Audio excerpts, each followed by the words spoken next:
Святланы Ціханоцкай па прызначаных ёю 4 жніўня прадстаўніках у тэрмін не больш за 15 дзён. Таму нам трэба вельмі старанна слухаць нашых прадстаўнікоў, прэзентатараў сёння, задаваць хвалюючыя нас пытанні, а затым пройдзе галасаванне. Рашэнне аб тым, рэкамендаваць таго ці іншага прадстаўніка ці прадстаўніцу, агульнае пасяджэнне прыме простай большасцю галасоў ад колькасці прагаласаваўшых згодна з пунктам 4.1.3.6 статута Каардынацыйнай рады. Але я на 100% згодная са спадарамі Андрэем Жураўлёвым і Александром Кныровічам у тым, што нам патрэбен сур'ёзны падыход да такіх працэдур. Нельга ўсё выносіць на агульнае пасяджэнне, канешне. Анжеліка, выбачай, трансляцыі няма.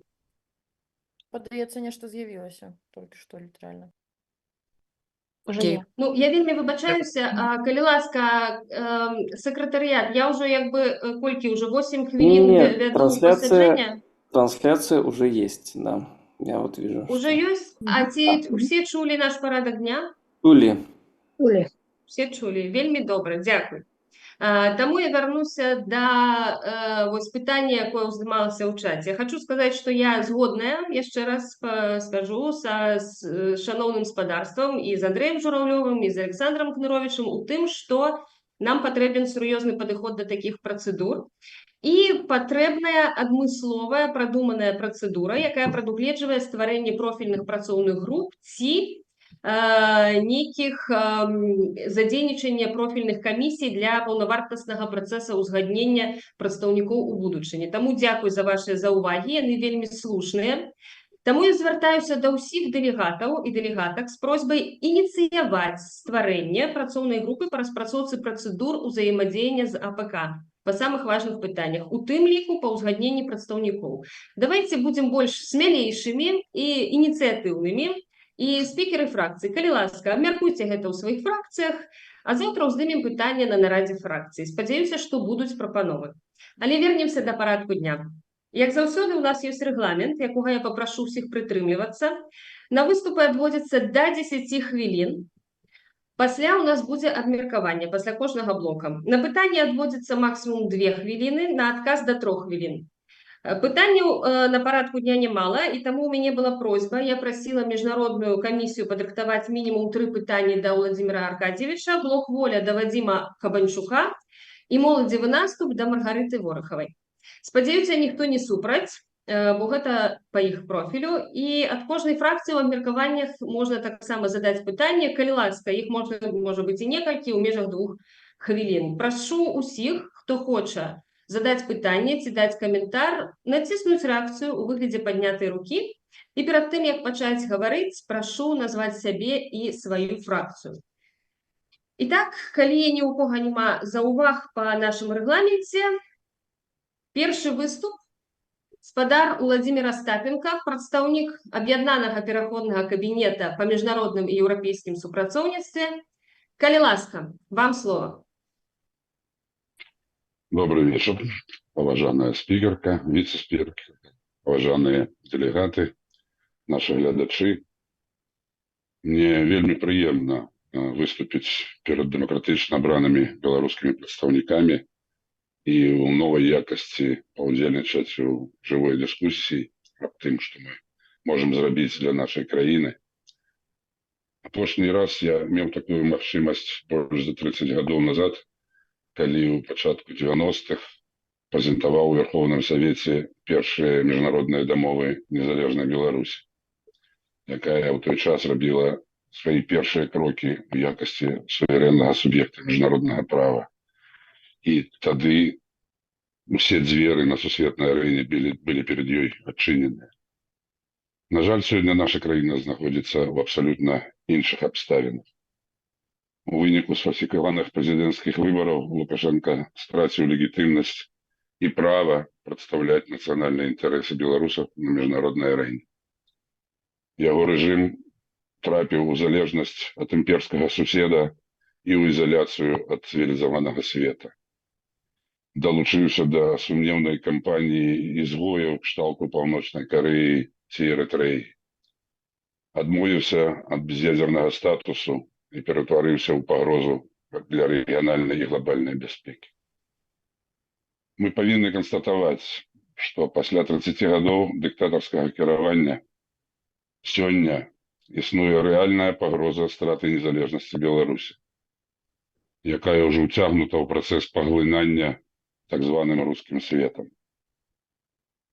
Асабліва драматычна ў гэтым кантэксце выглядалі падзеі лютага 22 года, калі тэрыторыя нашай краіны без якога-небудзь дазволу з боку так званай улады у Беларусі была выкарыстана для запуску агрэсіўнай вайны супраць Украіны, з якой, дарэчы, Беларусь мела двухбаковае палітычнае пагадненне аб добрасуседстве і гарантыях ненападзення. Усе мы былі сведкамі далейшага развіцця падзей і запуск ракет, і палёты самалётаў, і ўжывання ваеннай інфраструктуры, і ўзмацнення дорожных мап саюзнай інтэграцыі, ваеннай, падаткавай, іншых сферах, нацыянальнай дыскрымінацыі, мовы і ўсяго беларускага. І гэтыя падзеі, на жаль, сведчылі пра тое, што працэс распродажы суверэнных паўнамоцтваў Беларусі не спыняецца і набывае тэмп. Менавіта таму галоўным прыярытэтам дзейнасці дэмакратычных сіл на міжнароднай арэне я лічу захады, накіраваныя на захоўванне незалежнасці і суверэнітэта Беларусі. На фоне адмоўнай антынацыянальнай дзейнасці нелегітымнага рэжыму Лукашенка мы мусім зрабіць усё ад нас залежнае, каб дамагчыся ад міжнароднай супольнасці безумоўнай падтрымкі канцэпта незалежнай Беларусі. Зразумела, калі мы не зможам забяспечыць рэалізацыю суверэнных праў беларусаў, будаваць сваю дзяржаву і свабодна абіраць яе органы кіравання, то ўсе астатнія мэты, якія мы можам шырока дэклараваць, губляюць свой сэнс. Відавочна, што міжнародная супольнасць зацікаўлена ў тым, каб Беларусь была не марыянеткай Крэмля, а адказным і добрасумленным суседам, які можа і стане донарам сістэмы рэгіянальнай і міжнароднай бяспекі. Дасягнуць гэтага магчыма толькі тады, калі Беларусь стане інтэграванай часткай агульнай сям'і еўрапейскіх народаў. Таму я ўпэўнены, што палітычнае рашэнне дэмакратычных сіл аб еўрапейскім выбары для Беларусі мае для нас экзістэнцыянальна істотны характар і патрабуе актыўных, метанакіраваных дзеянняў супрацы з нашымі міжнароднымі партнёрамі. Менавіта для гэтага мы павінны штодзённа вырашаць дзве ўзаемазалежныя задачы. З аднаго боку, дамагацца далейшай ізаляцыі і абмежавання палітычных і дыпламатычных кантактаў рэжыма Лукашэнкі на міжнароднай арэне. А з другога боку, пашыраць суб'ектнасць інстытутаў дэмакратычных сіл. Светланы Ціхановскай як нацыянальнага лідара, яе офіса, аб'яднанага пераходнага кабінета і каардынацыйнай рады. Гэтыя інстытуты з'яўляюцца праваднікамі нацыянальных інтарэсаў. І яны павінны ўдзельнічаць у новых рэгіянальных фарматах супрацоўніцтва з нашымі замежнымі партнёрамі. А тут адзначу, што нам яшчэ трэба вучыцца і вучыцца, размаўляць з нашымі партнёрамі на адной мове і працаваць з імі па агульных прынятых правілах. Таму што мы тут не павінны шукаць новага веласіпеда, і нам ужо ёсць на што звярнуцца, у нас ёсць падставы для такой працы. Вы ведаеце пра беспрэцэдэнтныя фарматы, якія мы запусцілі ў супрацы з Саветам Еўропы, дзе была створана кантактная група Дэмсіл і Савета Еўропы, а ўсе адносіны з рэжымам Лукашэнкі замарожаныя. Мы дамагліся, распрацавалі такі ж фармат з Еўрапейскім Саюзам, в рамках якога ўжо адбылося 3 пасяджэння кансультатыўнай групы дэмакратычных сілаў з еўрапейскімі інстытуцыямі. І это той фармат, які Еўрапейскі Саюз ужывае ў сваіх адносінах з трэцімі краінамі. Это таксама, можна сказаць, міжнародны ўзровень, на якім мы вырашаем нашыя пытанні. Мы пачалі стратэгічны дыялог са Злучанымі Штатамі Амерыкі. І я разумею, што гэта ўсё не проста з улікам нашых абмежаваных і людскіх, і фінансавых рэсурсаў. Але гэтая праца павінна быць працягнутая, мы павінны яе ўзмацняць, мы павінны больш прафесійна ставіцца да тых пытанняў, якія мы ўздымаем на міжнароднай арэне. І тут, на мой погляд, мы заўсёды павінны мець на ўвазе простую залежнасць. Чым менш мы будзем чуць галасы рэжыму Лукашенко на міжнароднай арэне, тым больш актыўна, тым больш кансалідавана, тым больш мэтанакіравана павінны гучаць галасы дэмакратычных сілаў. І для гэтага, яшчэ раз паўтаруся, мы павінны ствараць і ўзмацняць нашы інстытуты.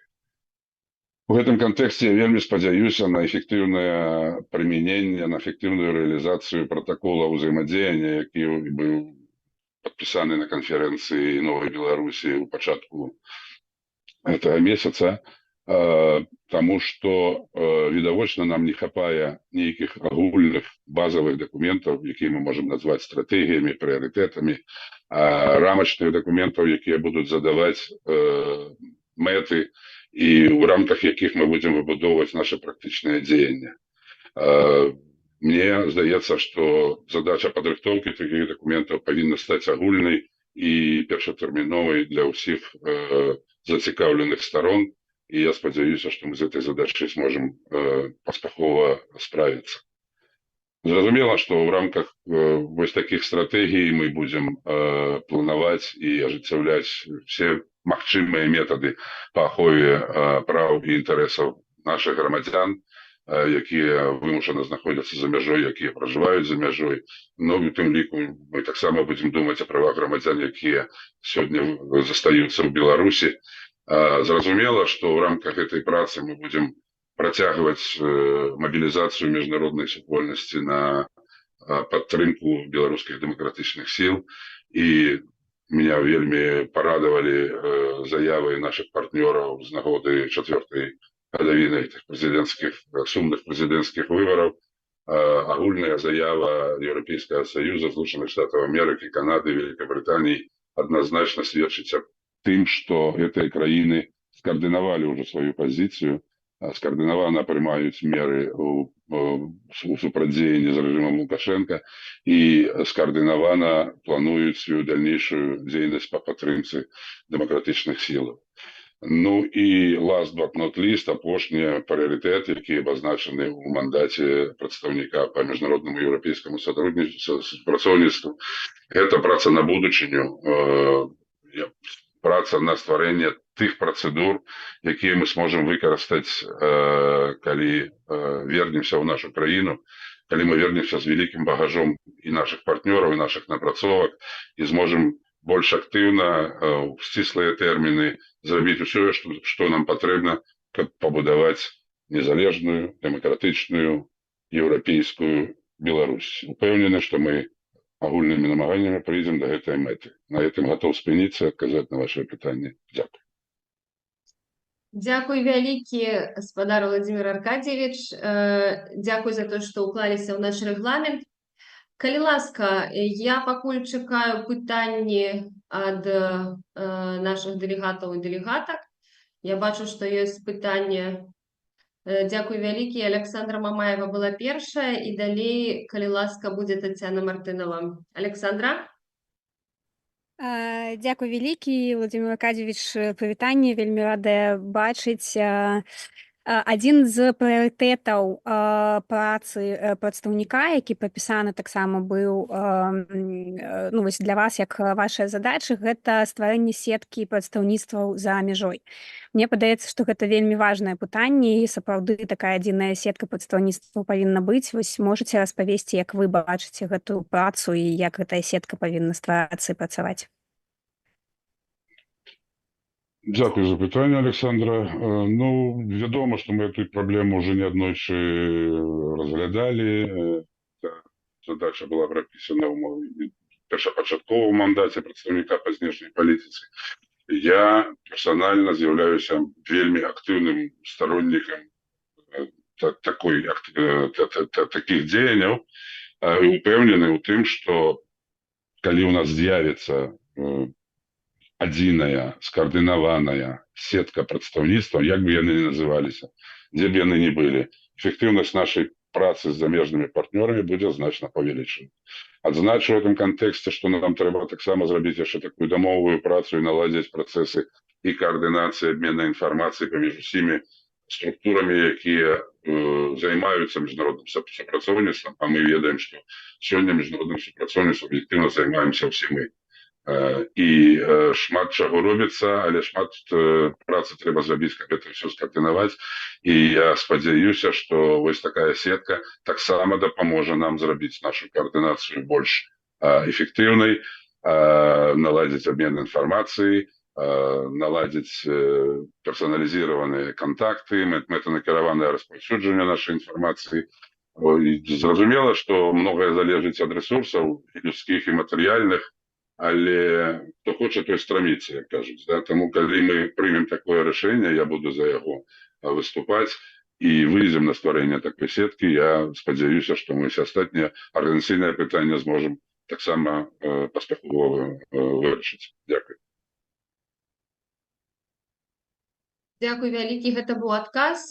Спадарня Александра, я ведаю, што у вас яшчэ ёсць як мінімум 2 пытанні. Можа быць, мы аддадзім зараз слова іншым прадстаўнікам, а потым вас таксама папрашу. Дзякуй. Тады Тацяна Мартынова, калі ласка, спадарня Тацяна.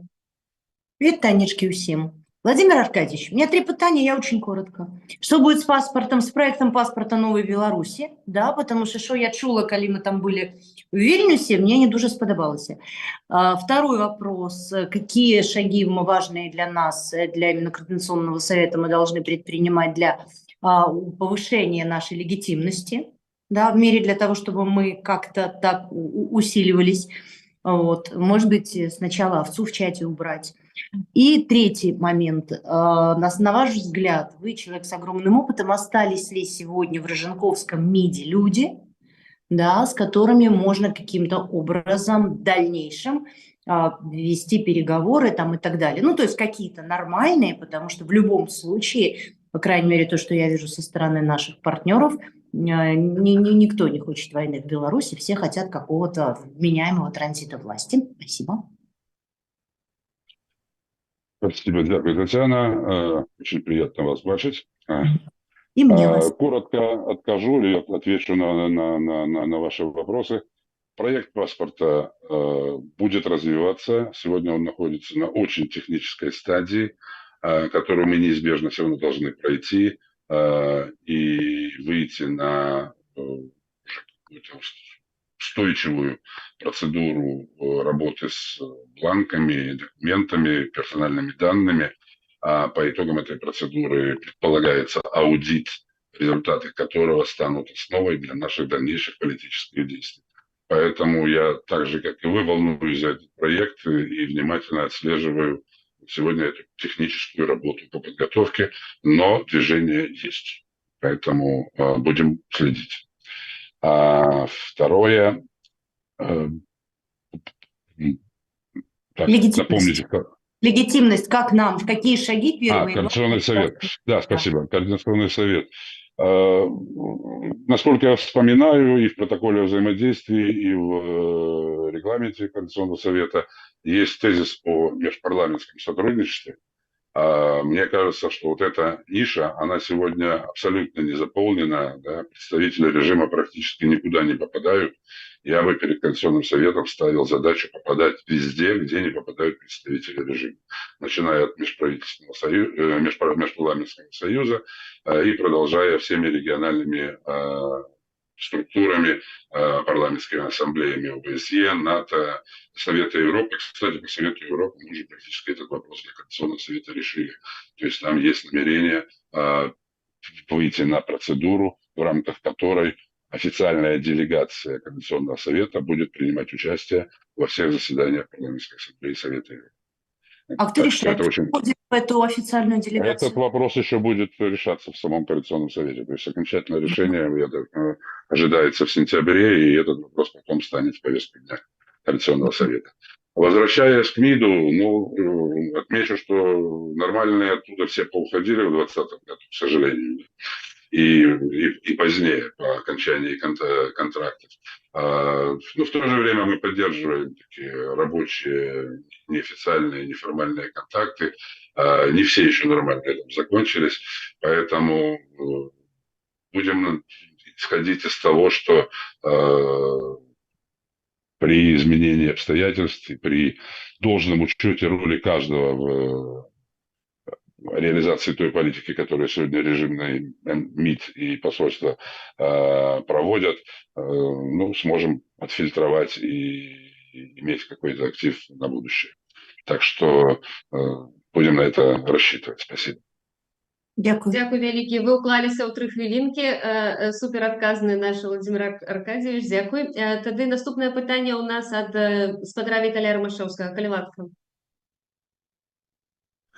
Дзень добры, рады чуць і з цікаўнасцю выслухаў прэзентацыю. Але мяне непакоіць одно пытанне. Вось у ўсіх акцэнтах і ўсіх прыярытэтах, которые міжнароднай палітыкі, которые вами былі агучаны, на мой погляд, адсутнічае галоўны прыярытэт — гэта лабіяванне інтарэсаў беларускага грамадства, і гэта ж самы прыярытэт, ён стратэгічны прыярытэт, который не дазваляе, які адначасна бароніць нашу незалежнасць, не дазваляе Расіі канчаткова акупаваць Рэспубліку Беларусь. Гэта прыярытэт прасоўвання мабільнасці, абароны правоў беларусаў, грамадзян Рэспублікі Беларусь, таму што сёння можна казаць пра тое, што беларусы дыскрымінуюцца амаль ва ўсіх краінах еўрапейскага звязу па прынцыпу грамадзянства, па пашпарце. Тыя беларусы, которые без разбору, усе беларусы, большасць з іх, як мы ведаем, не падтрымлівае рэжым Лукашенко, там да мільёна беларусаў удзельнічала ў акцыях пратэста, большасць з гэтых людзей застаецца ўнутры краіны, кожны дзень у Беларусі арыштоўваюцца дзесяткі новых актывістаў, і ўсе яны сёння дэ-факта знаходзяцца пад санкцыямі еўрапейскага звяза. В сувязі з гэтым мне да вас пытанне: ці не лічыце вы неабходным стратэгічным прыярытэтам нумар 1 паставіць лабіяванне мабільнасці беларусаў, магчымасці працаваць, вучыцца, вандраваць у еўрапейскі звяз, аднаўлення выдачы, ну, адпаведна, і візаў, і аднаўлення стаўлення да беларусаў як да не як для людзей другога сорта, як да беларусаў, которые варты падтрымкі еўрапейскага звязу. Потому што сёння дэ-факта, ведаеце, ну вось я не буду пералічаць тыя жахлівыя рэчы, которые адбываюцца сёння на мяжы з Літвой, з Польшай для простых беларусаў. І вось ці будзеце вы ў сваёй дзейнасці прытрымлівацца вось гэтага прыярытэта, ці можете сёння задэклараваць? Ці не лічыце вы, што таксама другое пытанне адразу, ці не лічыце вы, што заклік да сінхранізацыі санкцый паміж Беларусю і Расіяй паспрыяў таму, каб вось дыскрымінацыя, ну, па сутнасці ўжо санкцыі амаль сінхранізаваны ў частцы санкцый супраць беларускіх грамадзян і расіян. Не лічыце вы, што вось такое лабіяванне наўпроставае, без прадуманага падыхода, без месседжаў, каб санкцыі не датычыліся проста грамадзян Беларусі, ён быў памылковы і яго трэба выпраўляць. Дзякуй за адказ. Дякую вялікі, спадар Віталь. У вас ужо, на жаль, рэгламент больш за 2 хвілінкі. Калі ласка, спадар Владзімир Остапенко, ваш адказ. Ну, я не хочу спрашацца аб тым, які з прыярытэтаў мае быць на першым, на другім, на трэцім месцы. Я так разумею, што калі мы страцім нашу дзяржаву, калі Расія паглыне, да, то пытанне пра правы беларусаў на мяжы, яны аўтаматычна завяршацца. Гэты прыярытэт ёсць у мандаце прадстаўніка, гэты прыярытэт ёсць у мандаце і кабінета, і ў мандаце офіса, і ў координацыйнай радзе. Я в свой час адсочваю гэтае пытанне. І усе мы гэтымі пытаннямі займаемся, так як можам у рамках наших магчымасцяў. Я магу прывесці вам десяткі кейсаў, паспяховых кейсаў, калі мы абаранялі інтарэсы, законныя інтарэсы грамадзян Беларусі за мяжой, калі мы лабіявалі інтарэсы беларусаў унутры Беларусі. Я магу вам расказваць, і вы таксама ведаеце прекрасна, што сёння ёсць пэўны ўзровень падтрымкі беларускіх дэмакратычных сілаў, усіх неўрадавых арганізацый, палітычных вязняў, які нам аказваюць міжнародныя партнёры на падставе нашых прапаноў. Калі мы не будем узмацняць наши інстытуты, калі з імі не будуць лічыцца на міжнароднай арэне, то некаму будзе гэтае пытанне задаваць. Это другой прыярытэт, у рамках якога я стаю. І не абскарджваю ні на хвіліну неабходнасць такой працы нашай, але не лічыў бы это галоўным прыярытэтам. Это мое персональное гледжанне на это. Не абсолютизовал бы этот приоритет как головный. Не думаю, что тут есть час нам зараз уступать в дискуссию по з нагоды санкций, синхронизации санкций. Я отсочиваю эту дискуссию, ведаю вашу позицию, ведаю позицию Павла Латушки, его команды. Завсёды кажу себе, да, что решение по санкциям принимаем не мы. И отменять это решение можем не мы. Вот посприять больше эффективным, больше смарт, умным санкциям. Это, наверное, от нас залежит. И тому мы эту працу будем протягивать. Я думаю, что уже есть и приклады выключения из неких решений, которые там полічилися, может, не самыми эффективными. На мой погляд, мы повинны подтримливать циск. Мы повинны підтримувати тиск на режим Лукашенки з одного боку, з другого боку ми повинні обороняти інтереси наших громадян. Давайте будемо спробувати шукати відповідний баланс. Дякую. Дякую вялікі. Тут яшчэ у нас адразу была рука ад спадара Яна Маркова, але ў яго, я так разумею, сеў тэлефон, і ён напісаў у каментарах. Я думаю, што яно падобнае да таго пытання, якое задаваў спадар Віталій Рамашэўскі. Ці вы згодныя, што санкцыйная палітыка ў дачыненні да Беларусі пасля 2020 году прывяла да ліквідацыі гандлёвага абароту Беларусі і еўразвяза і такім чынам паглыбілі залежнасць Беларусі ад Расіі, такім чынам аслабілі суверэнітэт? Ці вам ёсць што дабавіць яшчэ спадар Владзімір Аркадзевіч на вось гэта? Так, дякую. Я коротко постараюся. Так само можна довго сперечатися. Не згодний, коли коротко. Тому що до залежності від Росії нас привела 30-годова політика Лукашенка. Я її назвав у свій час антиєвропейською. Все, що Лукашенко робив, було накеровано супроть Європи і було накеровано в бок Росії. Мы единая країна, яка не является членом Совета Европы, мы единая країна, яка применяє смертне покарання, мы единая країна, яка сьогодні потребує візи для поїздок і так далі. Тому залежність від Росії – це те, що склалося об'єктивно до 2020 року. Стало більше після 2020 року, я згодний. Я так само пам'ятаю статистику гандльового оборота з Європейським зв'язом, який у свій час доходив до 1/3, да, у агульному товарообороті, можна було його порівняти з російським. Так, є потенціал для розвиття контактів. Ну, коли ти як сусід позахочуєш міграційні війни, коли ти як сусід погрожаєш ядерною зброєю, тяжко чекати вельми позитивних умов для розвиття гандлю з боку опонентів, скажу так, м'яко. Тому, я ще раз кажу, тут треба збалансований підхід шукати, і ми це будемо робити. Дякую. Дякую вялікі. Наступне питання ад спадарні Александры Мамаевой. Зачитайте, може, всі питання, які у вас є, коли ласка, одразу, каб спадар Владимир Аркадьевич одразу адказаў. Дякую. Да, актуальнае пытанне, якія ўжо ставіліся, але такое больш канкрэтнае, якія будуць зроблены крокі з боку прадстаўніцтва, каб палепшыць сітуацыю з выдачай шэнгенскіх візаў беларусам і па адкрыцці памежных пунктаў для паляпшэння мабільнасці беларусаў. І другое пытанне, як вы ставіцеся да ідэі, прагучаўшы на КНБ, падрыхтаваць і падаць заяўку на ўступленне ў еўразвяз ад Беларусі? Дякую. Просто такія два пытання. По першому питанню, ну, ми вже маємо систему консультацій, які ми активно ведемо з директоратом, генеральним директоратом Європейської комісії по внутрішніх справах, DG Home називається, так? І там супроти нас сидить делегація з 10-15 експертів. які адказваюць кожны адзін за доўгатэрміновыя візы, другі за кароткатэрміновыя, трэці за прыём грамадзян, чвёрты за разгляд хадатайніцтваў там пра ахову міжнародную і так далее. То бишь, з іх боку это вельмі прафесійнае стаўленне да гэтых кансультацыяў. И там, на мой погляд, прагучала, и мы адзначылі, это вельмі сумная информация о том, что Европейский Союз за минулый год выдал 120 тысяч виз. Я параўнаў гэтую лічбу з 500 тысячамі візаў, якія Беларусь атрымлівалі до 2020 года. Это значит, что скорочение выдачи виза было больше, чем в 4 разы. Тому тут есть наши прапановы, есть их разумение гэтых прапаноў.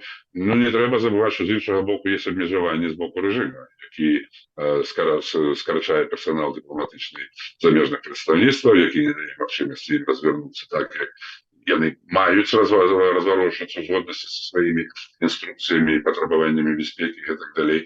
Але будзем працаваць на гэтым накірунку, і праца працягваецца. Так, другое пытанне тут выпадае ў кантэксце. Так, памежныя пераходы. Еўразвязь, да.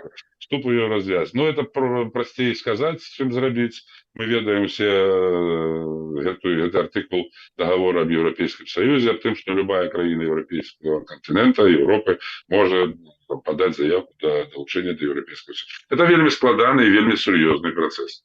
И я разумею, трэба нам таксама разумець, что это вельмі доўгі шлях, по якому трэба ісці, мэтанакіравана. Это шлях, які патрабуе шмат намаганняў і шмат працы экспертаў. Але галоўнае, што мы павінны зараз рабіць, мы палітычны выбар для сябе ўжо зрабілі. Я так разумею, што мы павінны мабілізаваць нашае грамадства і за межамі Беларусі, і самае галоўнае ў Беларусі, каб яно падтрымала гэты выбар, каб яно разумела гэты выбар, каб яно бачыла будучыню і для сябе, і для сваіх дзяцей, каб яно разумела, што Беларусь належыць да Европы і па культурных, і па гістарычных, і па іншых падставах. І вось гэтую, я назваў бы это падрыхтоўчай працай. Гэтую падрыхтоўчую працу мы павінны сёння штодзённа рабіць. І упэўнены, што мы зможам гэтую пераканаць нашае грамадства у тым, што гэты выбар для Беларусі з'яўляецца найбольш аптымальным. Дзякуй. Дзякуй вялікі. Верым, зможам, пераможам. Калі ласка, яшчэ 2 пытанні ў нас. Олег Кулеша і затым, калі ласка, Стася. Олег, табе слова. Олег Кулеша, команда «Латушки Рух за свободу». Пытанне наступнага чыну. Будзем шчырымі і будзем казаць і тое, што на сягонняшні час у нас пытанне аб нашых палітвязнях з'яўляецца ўжо не першаснае і не другаснае ў міжнароднай прасторы. Мне вельмі хацелось бы пачуць першыя крокі, якія будуць з вашага боку зроблены акурат у накірунку гэтага пытання, каб як мага лепш пашырыць пытанне беларускіх палітвязняў у міжнароднай прасторы. Вось. І другое пытанне – гэта якія шляхі працы для сябе вы бачыце у адносінах з дзяржавай Украіна. Таму што на сягонняшні час я лічу, што для нас гэта самае важнае, што можа быць і на міжнародным узроўні. Дзякуй вялікі. Дякую. Я паспрабую коротко. Для мяне пытанне палітвязняў это вельмі балючае пытанне і па персанальных прычынах, і па агульных прычынах. Мне вельмі больно, калі я усведамляю, што людзі ні за што сядзяць па 15-20 гадоў. З іншага боку, я не так глыбоко ў этой тэме, і вось апошняе, што я пачуў на канферэнцыі, што палітвязнях павінны размаўляць толькі палітвязні альбо іх сваякі. А все остальные не маюць на это право. Я бы зразумела, что мы информацыйна гэтае пытанне падтрымліваем на ўсіх узроўнях.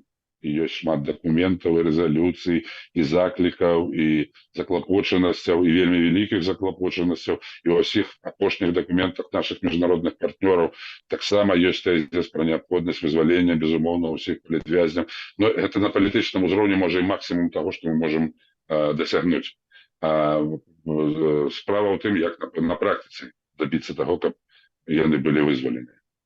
І таму я вельмі спадзяюся, што вось опять з аглядкай на падставе таго протакола ўзаемадзеяння у нас урэшце рэшт з'явіцца адзіная стратэгія працы по этому накірунку, у рамках якой і за мяжой, і ўнутры Беларусі, і з рознымі замежнымі партнёрамі, і замежнае прадстаўніцтва, і сацыяльнае прадстаўніцтва, і культурнае прадстаўніцтва, і каардынацыйная рада будуць рабіць гэтую справу, будуць рабіць гэтую справу у агульным супольным ключы, каб мы не гучалі як ненастроены аркестр. І мне здаецца, што калі мы выпрацуем такую стратэгію, базовый документ, можа наша праца будзе больш эфектыўная, і мы зможам задзейнічаць больш эфектыўныя механізмы, якія, на жаль, не ў наших руках, а ў руках наших партнёраў. І в этом контексте мы таксама будем опять размаўляць альбо про санкцыі, альбо про зняцце санкцый, альбо про увядзенне санкцый, альбо по прогнозу увядзення санкцый. Ну, іншых механізмаў сёння міжнароднае права яшчэ не знайшло. Дзякуй. Слушайте, заўсёды забываю другое пытанне. Олег, якое было другое пытанне? Тут уже одна хвілінка засталася, калі ласка. Другое пытанне, які першасны накірунак вы лічыце ў адносінах з Украінай? З Украінай, да, прабачаю. Да, Украіна. Ну, тут можна таксама нам патрэбна стратэгія, это першае, што я скажу. Потому что на базе стратегии далей будет лепш працаваць. А по-другое, у меня адбылася вельмі грунтоўная гутарка з паслом Украины по особых даручэннях Ігорем Кізімам у Вільнюсе. Яго прысутнасць на нашай канферэнцыі – это вельмі сімвалічны знак. Это падкрэслівае гатоўнасць афіцыйных уладаў Украіны з намі ўзаемадзейнічаць. І я упэўнены, што мы зможам, можа не так хутка, як нам хацелася, или як нам марылася, мы будем будаваць гэтыя адносіны крок за крокам, і упэўнены, што мы іх зможам збудаваць. Дякую вялікі. Стася, калі ласка, мы ўжо выбіваемся трохі з рэгламента, бо я планавала паўгадзінкі на кожны блок, но у нас была тэхнічная замінка, таму, калі ласка, яшчэ одно пытанне і перайдзем да наступнага пытання і прэзентатара. Дзякуй. Дякую вялікі, Анжеліка. Добрый дзень, спадар Владимир. У мяне будзе пытанне і да вас, і да кожнага прадстаўніка, які сёння будзе прэзентавацца, яно адно. Як вы бачыце супрацу з Коордынацыйнай радай, як Коордынацыйная рада можа ўзмацніць вашу працу, і як вы бачыце паступовае развіццё нашых адносінаў, каб мы ішлі да адной мэты, адзін адну не замінаючы, а толькі дапамагаючы. Так, вельмі слушное пытанне, Стася. Коротко, я вельмі адкрыты для актыўнага супрацоўніцтва з Коордынацыйнай радай. Я рады, што была створена міжнародная камісія, я рады, што яе ўзначаліла такая актыўная лідарка, як Александра Мамаева. Мы падтрымліваем працоўныя контакты по розных накірунках, упэўнены, што мы зможам і ў будучым гэта рабіць. Я заўсёды адкрыты для контактаў, для дыялога, для абмеркавання.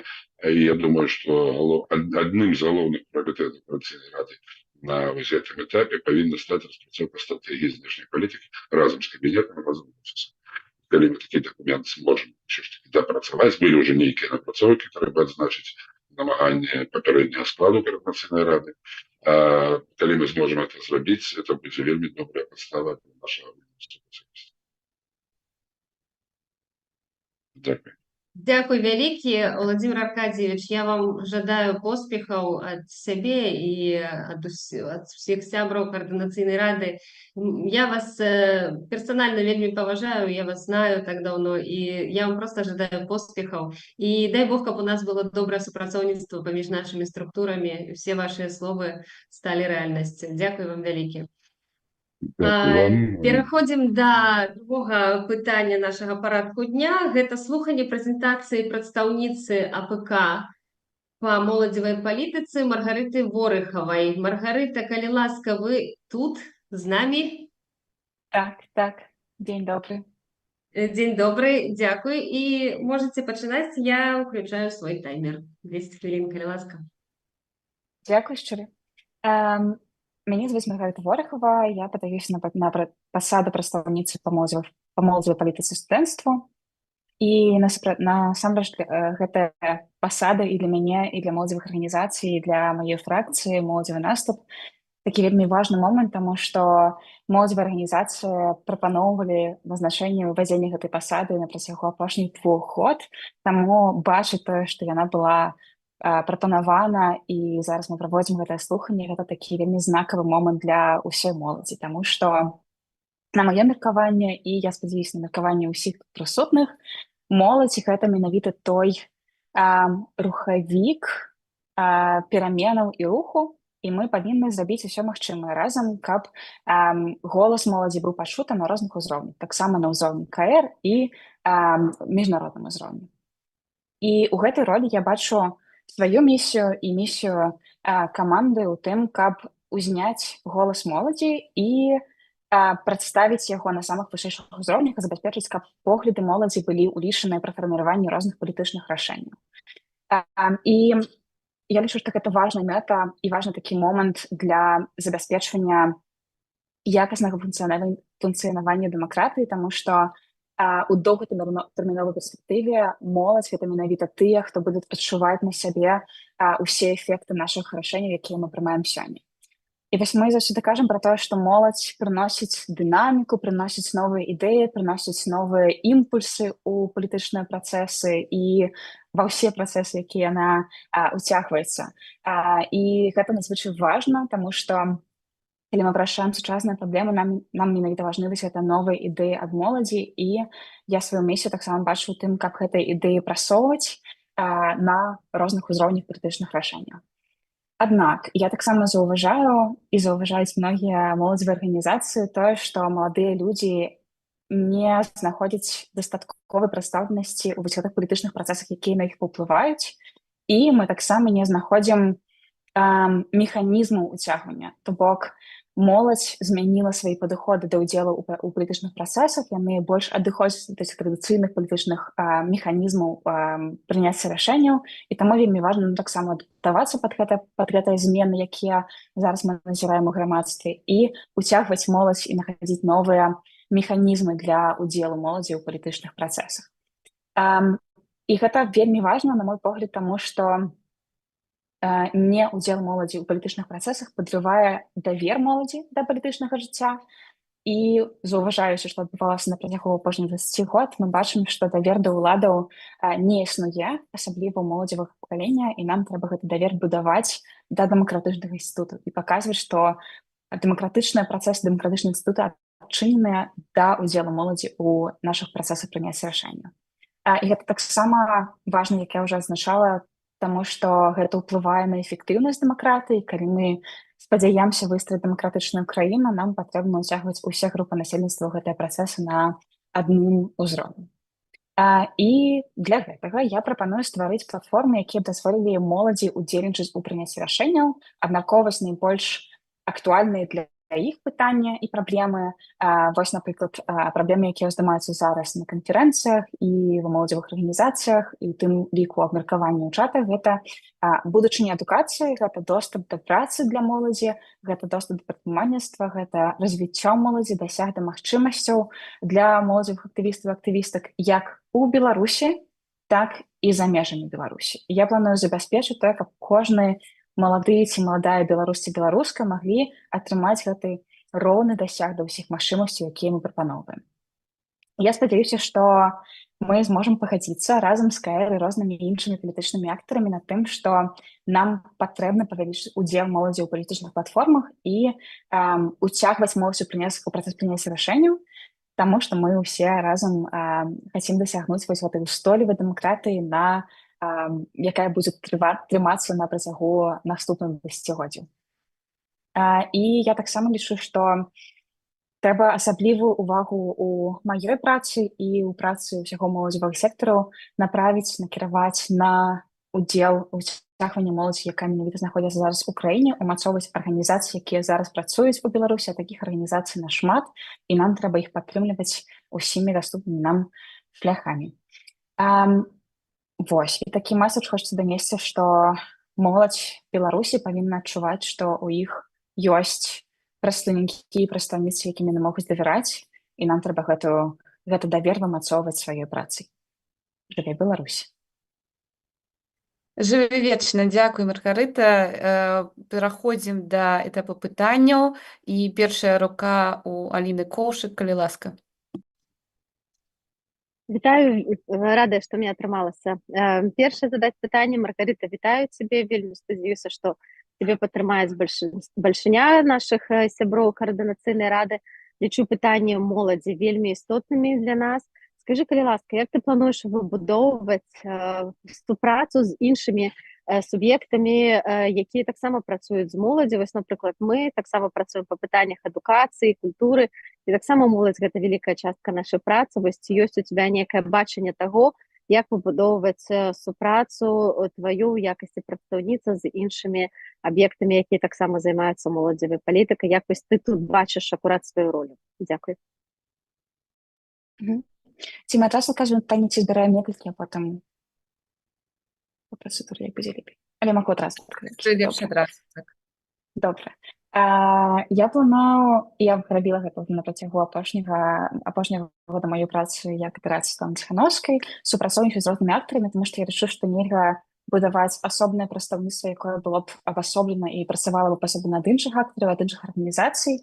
І лічу вось гэтую супрацу з рознымі прадстаўнікамі прасоўвання менавіта моладзевай перспектывы, як гэта таксама робяць у розных міжнародных супольнасцях, да якіх мы таксама стремімся. Нам трэба гэтай лепшай практыкі перанімаць.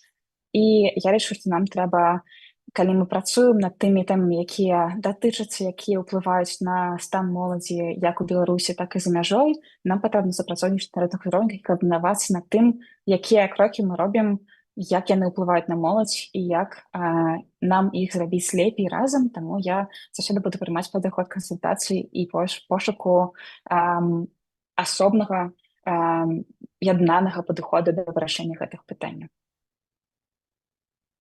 Дзякуй вялікі, Марго. Ці ёсць у нас яшчэ пытанні? Так, калі ласка, Стася. Дзякуй, Анжеліка, дзякуй, Маргарыта. Я паўтару тое ж пытанне, якое было для гаспадара Астапенкі. Як ты менавіта з Коордынацыйнай радай бачыш супрацу? Па-першае, так, я таксама далучаюся да гаспадара Астапенкі пра тое, што я гатова да супрацоўніцтва, я таксама чаліня КР, таму гэта будзе нават лягчэй. На гэтым узроўні я таксама чаліня моладзевага наступа і планую вступаць і супрацоўнічаць з такімі камісіямі, якія ўжо створаны, ці плануюць стварацца, з міжнароднай камісіяй, з камісіяй па справах студэнцтва і іншымі, для таго, каб прасоўваць моладзевую перспектыву ў іх і збіраць розныя думкі наконт тых крокаў, якія мы робім, якія датычацца моладзі. Таксама лічу, што КР гэта такая платформа для збору розных меркаванняў менавіта не толькі у межах КР, але КР мае дасяг да розных сваіх сетак, розныя аўдыторыі, якія дазваляюць нам збіраць гэтыя розныя меркаванні ў такім едным падыходзе. Таму лічу, што КР гэта таксама моцны рэсурс, які мы павінны ўсе выкарыстоўваць, каб вось гэтыя думкі ўсе збіраць, абмяркоўваць найлепшы падыход да вырашэння пытанняў, з якімі сутыкаецца зараз моладзь. Дзякуй вялікі. Дзякуй вялікі. Дзякуй. Ці ёсць у нас яшчэ пытанні? Не бачу пытанняў ні ў чаце, ні ад нашых дэлегатаў альбо дэлегатак. Дзякуй вялікі, Марго. Я хочу толькі пажадаць вам поспехаў, не забывацца на нас, старычкоў, таму што у вас такі запал, у вас столькі заўсёды ідэй. Мне б хацелася быць таксама ангажаванай у вашыя праекты, таму што я лічу, што вось менавіта моладзь і ваша фракцыя, якая была такая актыўная ад самага пачатку яшчэ дзейнасці Коордынацыйнай рады трэцяга склікання, гэта такія рухавікі прагрэсу, і я думаю, што трэба будзе вось такое эфектыўнае супрацоўніцтва выбудаваць, калі наша моладзь такая актыўная, а тыя, хто людзі ўжо дасведчаны, дзеляцца сваімі ведамі і досведам. Дзякуй вам вялікі за прэзентацыю і за вашы ідэі. Калі ласка, мы пераходзім да трэцяга пытання нашага сённяшняга парадку дня. Гэта слуханне прэзентацыі прадстаўніка АПК па абароне і нацыянальнай бяспецы, гаспадара Вадзіма Кабанчука. Калі ласка, вам слова. Добрый вечер всем. Дякую за то, что запросили на гэтае слуханне. Я, як представник по обороне национальной безопасности, по регламенту АПК отказываю за деятельность, накерованную на развитие потенциалу предухиления внешних и внутренних погроз национальной безопасности. Уключно з предухиленням удела войскаў Беларусі ў военных дзеяннях і выкарыстання тэрыторыі Беларусі для агрэсіі у дачыненні да іншых краін і фактычную дэакупацыю Беларусі. Это я зачитал зараз вытрымку з рэгламента АПК об отказности представника. Я вот тут хочу зрабіць уже кароткі аналіз навасыходзячы з гэтай вытрымкі. На жаль, некаторыя пункты ўжо парушаны і адбыліся, як мы ведаем, у 2022 годзе менавіта наступ з тэрыторыі Беларусі быў распачат в бок Киева, і вось гэта, скажем так, злачынствы супраць людскасці, якія адбыліся в Ірпені, Бучы, Гастомелі, гэта прыгарады Киева, яны адбыліся в тым ліку дзякуючы таму, што Украина верила представникам режима Лукашенко, якія буквально за 2 дня до этого вторжения обещали, что ніякого вторжения не будет. На жаль, гэта все кладецца зараз на наши головы, на белорусов, потому что украинцы зараз в большей своей массе яны не хочуць чуць і адрозніваць, што ёсць беларусы умоўна нормальные, якія все разумеюць супраць рэжыма, а ёсць тыя, которые падтрымліваюць рэжым. Мы зараз балансуем на вельмі, як кажуць, перед пропастю, потому что мы ведаем, что падзеі, якія зараз разгортваюцца в Курской области, фактычна могуць привести до того, что войски Беларуси вступят в прямую войну, в прямую конфронтацию с Украиной, потому что Лукашенко за час свого кіравання подписав шераг військових домов, в тим ліку гэта домова АДКБ, всем відома, і домова об регіональній групіровці войск.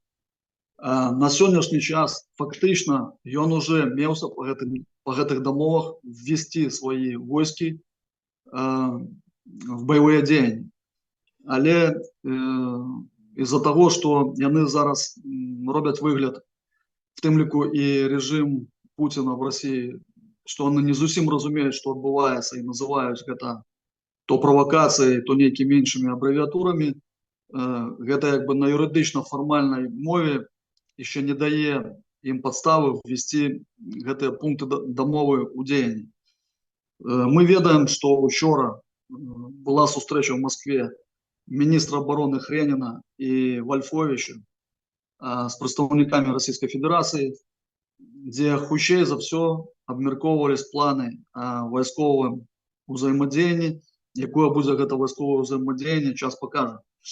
С боку Российской Федерации не приходится чекать ничего доброго як для Украины и для Беларуси.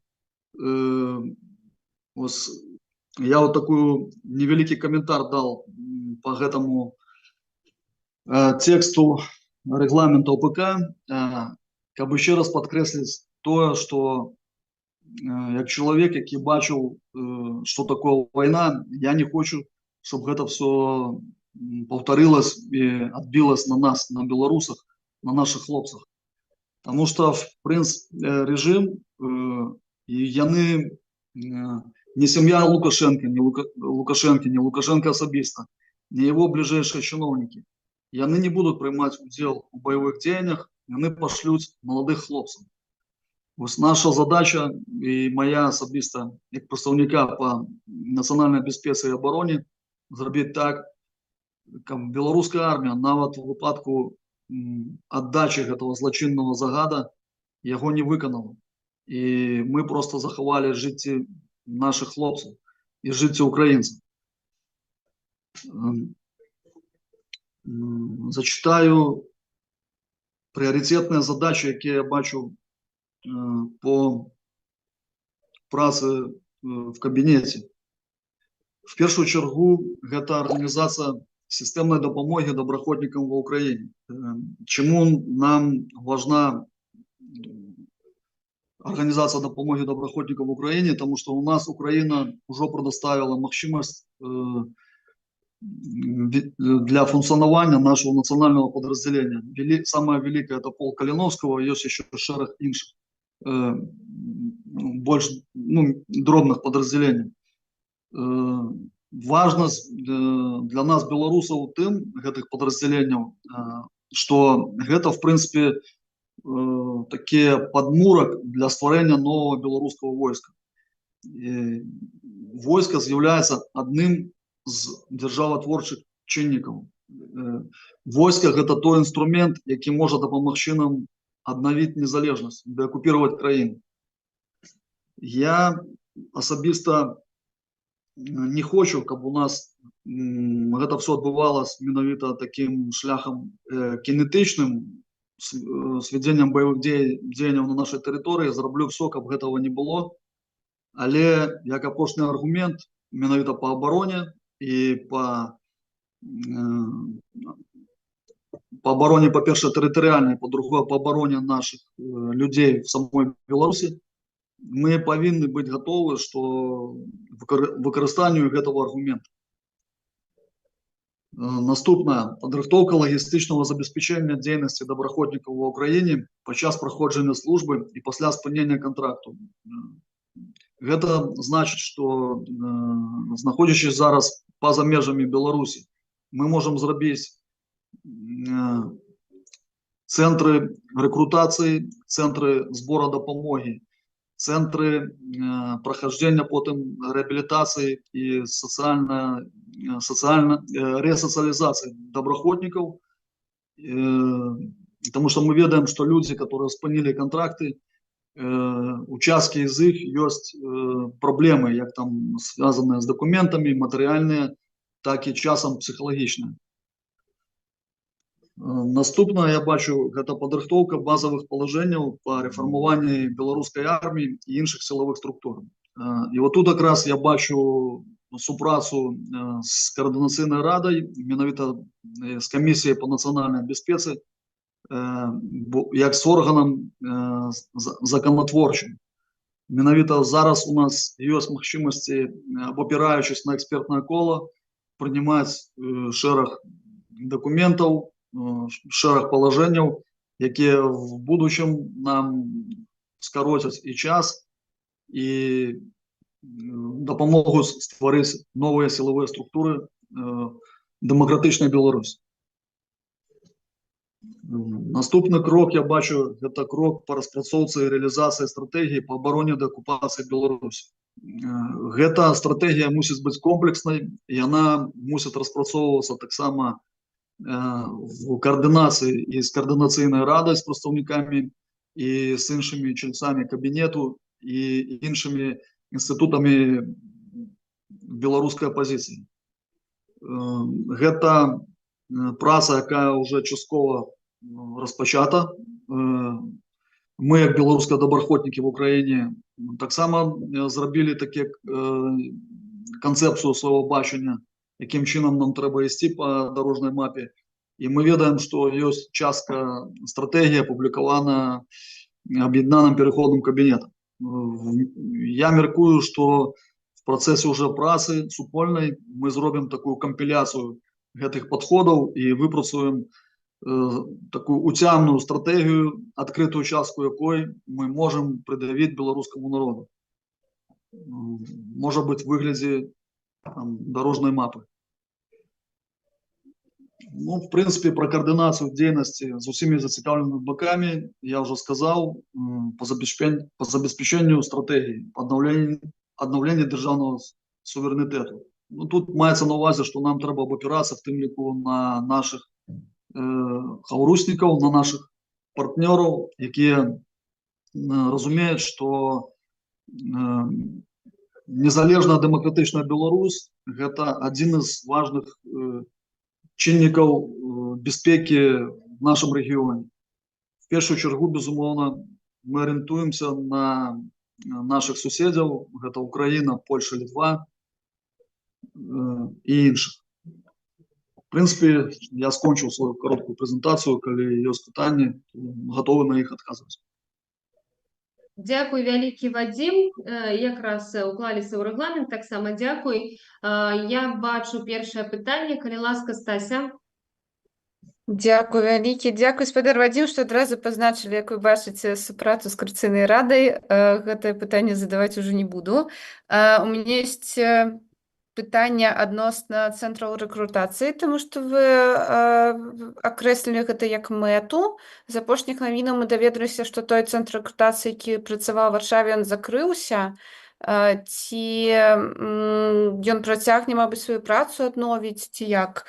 І другое пытанне, я не пачула нічога пра палонных добраахвотнікаў, ці плануеце вы займацца таксама тэмай палонных добраахвотнікаў, ці гэтую тэму вы не зможаце, ўжо не хопіць сілаў і трэба, каб гэтым занялась камісія ў Карацыйнай радзе? Адказваю на першае пытанне.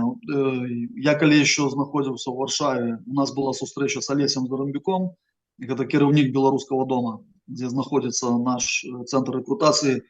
І мы дамовились па всіх пазіцыях.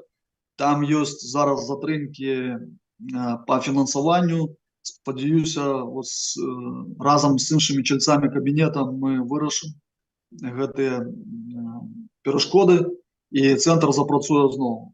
Прынцыпіальна для нас зараз нічога не змянілася, тому што людзі, якія працавалі і памагалі нам в этом цэнтры, яны гатовы далей працаваць.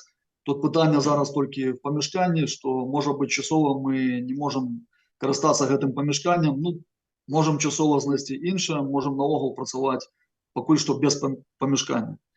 Вось так, другое пытанне было Пра палонных добраахвотнікаў.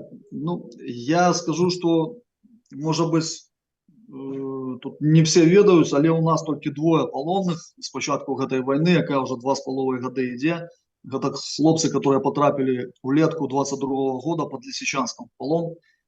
На сённяшні час, на жаль, у нас амаль няма інфармацыі пра іх лёс, але гэта чутлівая тема, я і на канферэнцыі ў Вільні пра гэта казаў. Мы трымаем на кантролі і ўвесь час в координації з нашими українськими офіцерами ми увесь час робимо то, що можемо, каб висвітлити лёс, по-перше, хлопців, і по-друге, каб яны стояли у списах на обмен полонными. Поднималось еще питання по тому, как включить, наприклад, рейковых партизан белорусских, которые сидят зараз у белорусских тюрьмах в списке полонных. И про это я размовлял с Игорем Кизимом, со спецпредставником Украины. Тут шмат розных акалічнасцяў, в тым ліку юридичных, потому что, зразумела, это были громадянские люди, якія робили свои акции на территории Беларуси.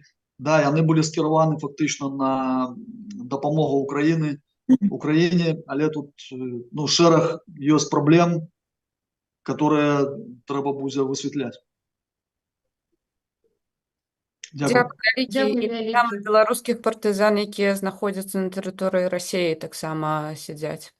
Дзякуй. Дзякуй, насамрэч, вельмі важнае сенсатыўнае пытанне, канешне. Дзякуй. Так, у нас яшчэ одна рука ёсць. Тетяна Мартынова, калі ласка. Да, витанечки. Приветствую, Вадим. Я прошу прощения, я задам быстро вопрос и убегу, потому что у меня эфир у украинцев. Я обещала, задерживаю их.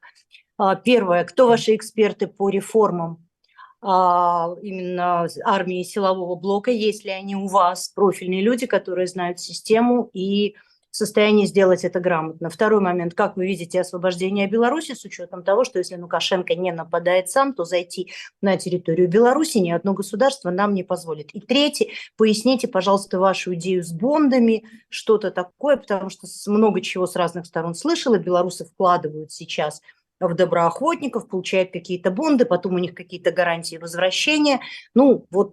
Насколько вы эту продумали финансовую систему, имеете ли вы право давать гарантии? Спасибо большое. Я прошу прощения, я быстренько сбегаю на эфир и вернусь. И послушаю потом ваши ответы в записи, но я надеюсь, что это интересно всем. Дякую велике, так цікаво. Калі ласка, гаспадар Вадим. Я почну з третього питання про бонди. Ну, по-перше, це ж не моя ідея, вона була озвучена на конференції, я її просто сфокусував на її увагу.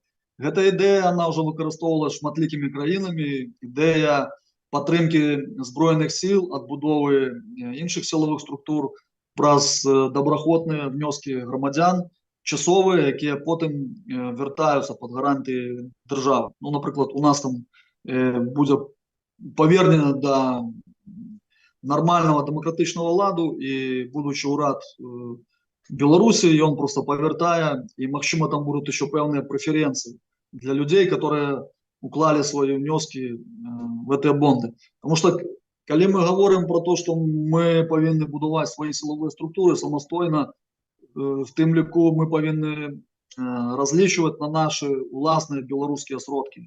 Це саме, якби, мені подається, такий слушний, добрий шлях. Ну, я уже не буду тут эти всем ведомые выразы про народ, который кормит там свою армию или не чужую, это всем ведомо, так? Так, другое питание про планы захода в Беларусь. Ну, мне якби ведаючи, что это открытый эфир и расповедать планы про заход в Беларусь, мне здається, это не самое лепшее место. И я, як я уже сказал, я буду робити все, каб у нас не відбулось, каб у нас вот эта змена улады, умовно, или змена режиму в Беларуси, это был у нас не один шлях, не один вариант, именно это силовый. Потому что, на жаль, при этом варианте будут сутыкнения и будут згинуть люди. Але мы мусим быть готовыми в тым ліку і к этому варианту, тому що, можливо, у нас буде знову ситуація, коли нам треба буде повстати на оборону свого власного народу. Коли білоруська армія і білоруські силові структури відмовляться по деяких причинах виконувати те, що вони мусять виконувати по статуту, присяги і по Конституції. Так, а третє питання, на жаль, я не запомнив, яке було третє питання. Вот Татьяна уже пошла, тому... По поводу экспертов. Эксперты. Да. По поводу экспертов. Я, коли казав про експертів, менавіта я розлічував на експертів з боку Комісії по національній безпеці при Координаційній раді.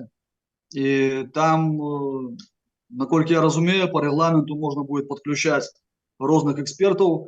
На сьогоднішній час ми, знаходячись в Україні, есть певний пул, з якими ми вже знайомі.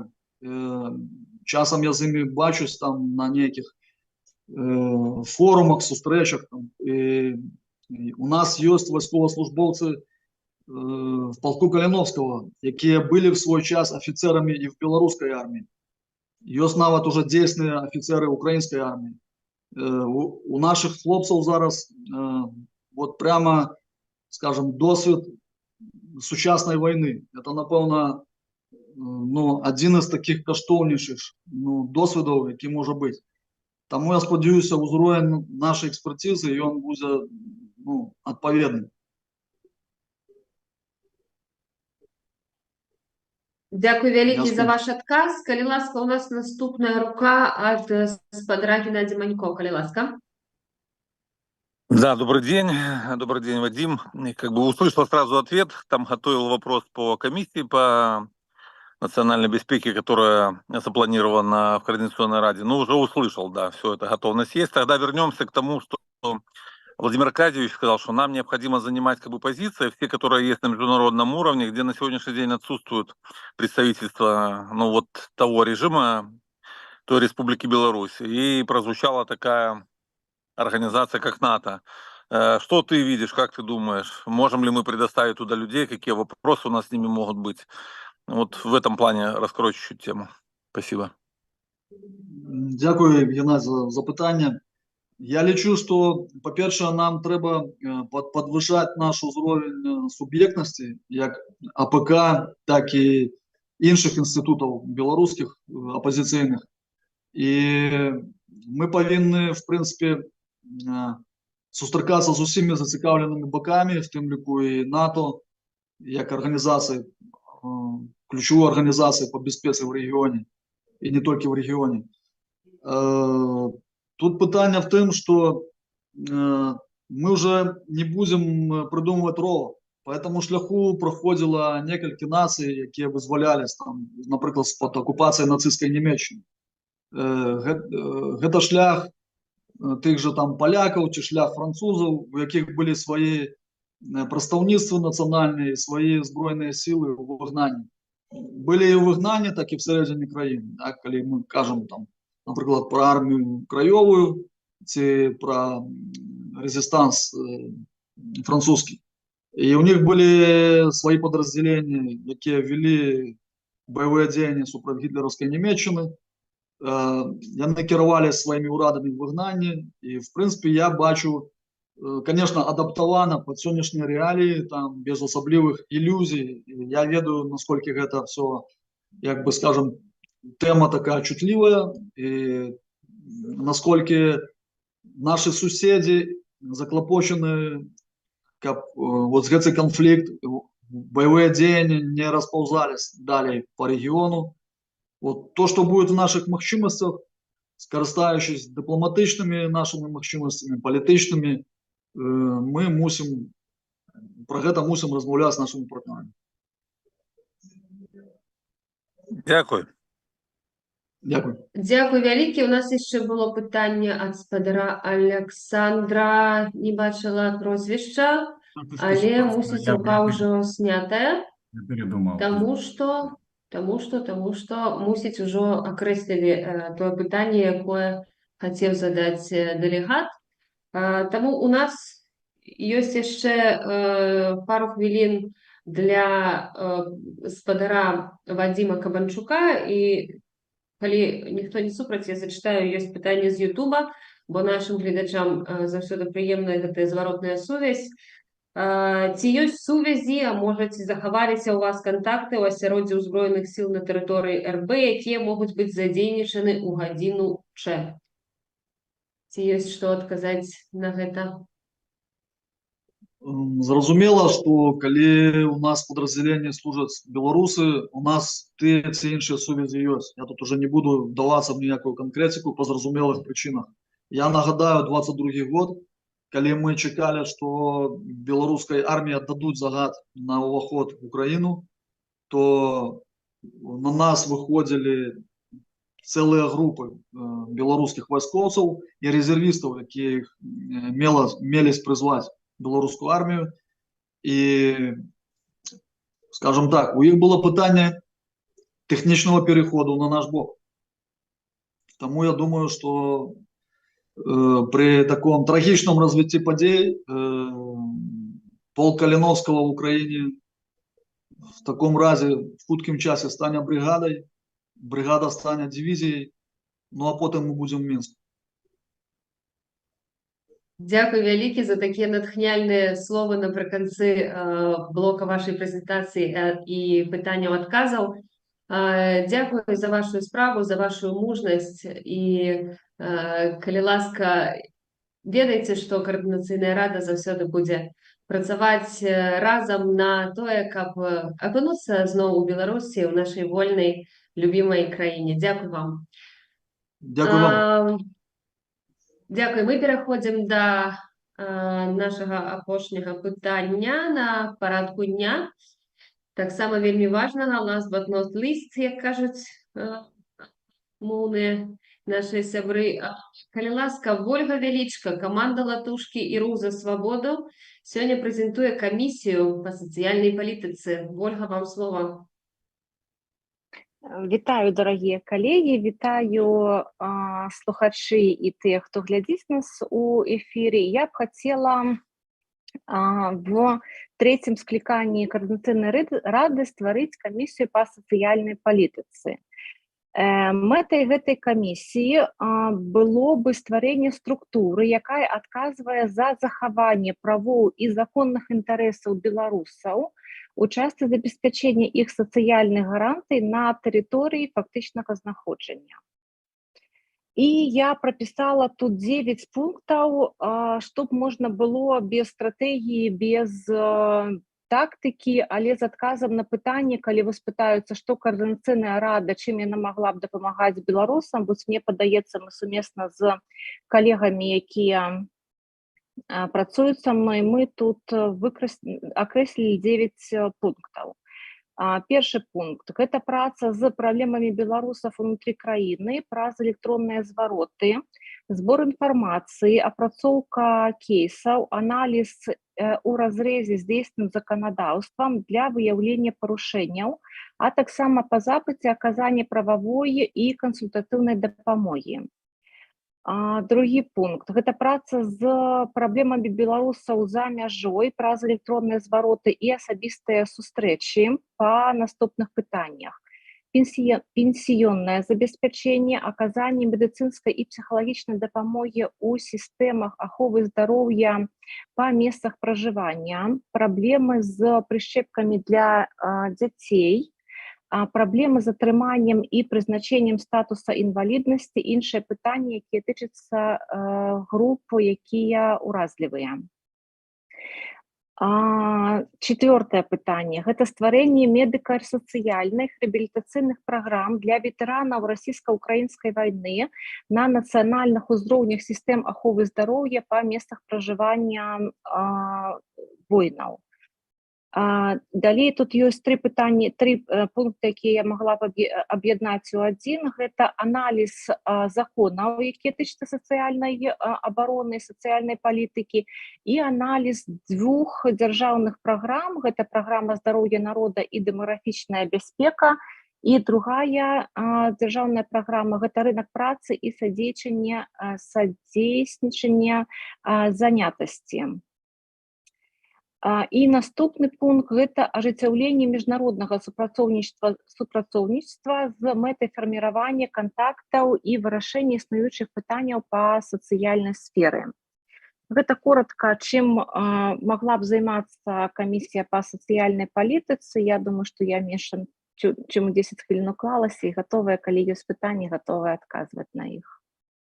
Дзякуй вялікі, Ольга. Так, уклаліся вельмі добра, нават 3 хвілінкі не прайшло, але ж хацелася б задаць першае пытанне, калі можна я задам.